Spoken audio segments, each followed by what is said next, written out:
नमस्कार दोस्तों, स्वागत है आप सबका हमारे YouTube चैनल के एस फॉर एजुकेशन पॉइंट में।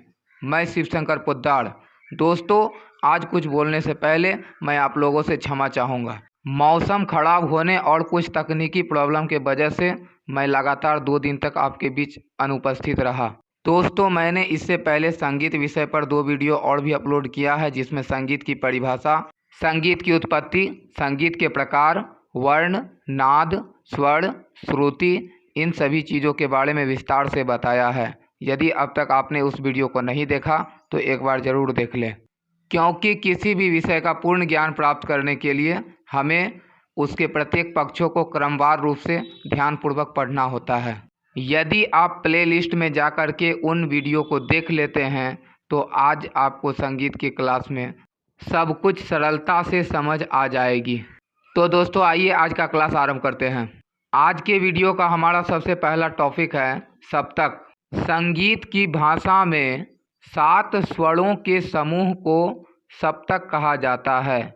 दोस्तों, एक सप्तक में 7 शुद्ध स्वर, 5 विकृत स्वर होते हैं।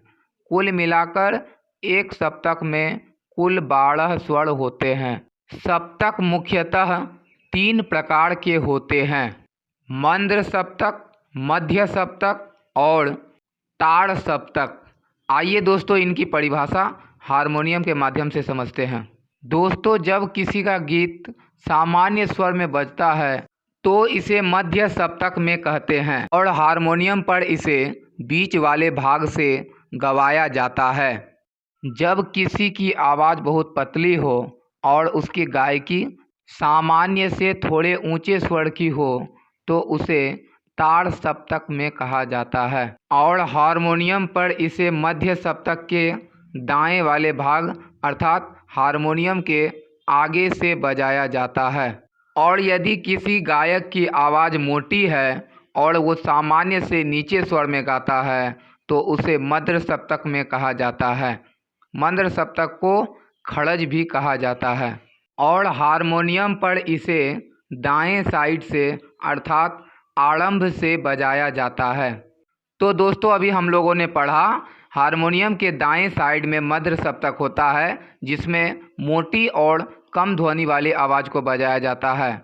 बीच में मध्य सप्तक होता है, जिसमें सामान्य आवाज़ वाले को गवाया जाता है और अंत में ताड़ सप्तक होता है, जिसमें पतली और ऊंची ध्वनि वाली गायकी को शामिल किया जाता है। आइए चलते हैं दूसरी बिंदु की ओर। दोस्तों, इस वीडियो का हमारा दूसरा विषय है ठाट। किसी एक सप्तक में शुद्ध, कोमल और तीव्र स्वर को मिलाकर कुल 12 स्वर होते हैं और इन 12 स्वर से राग की उत्पत्ति होती है। दोस्तों, राग उत्पन्न करने वाले इन 12 स्वरों के समूह को ठाट कहा जाता है। हमने देखा ठाट शब्द की परिभाषा में एक नया शब्द आया, राग। दोस्तों, राग के बारे में अभी कुछ देर में हम लोग जानेंगे। पहले ठाट को सही से जान लेते हैं।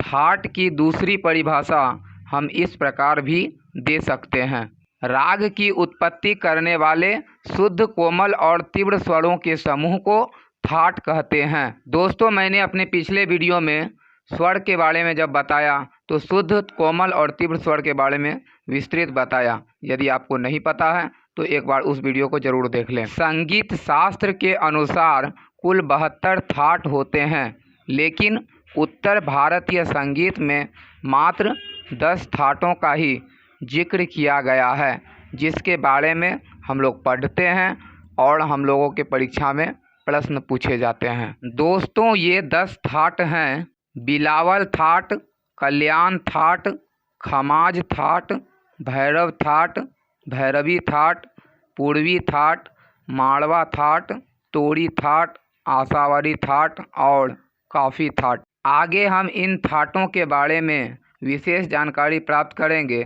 उसके पहले राग के बारे में थोड़ी सी जान लेते हैं। यदि अब तक आपने मेरे YouTube चैनल के एस फॉर एजुकेशन पॉइंट को सब्सक्राइब नहीं किया तो सब्सक्राइब करें और यदि वीडियो अच्छा लग रहा तो लाइक और कमेंट करना ना भूलें। साथ ही इस वीडियो को अपने दोस्तों के साथ भी शेयर करें।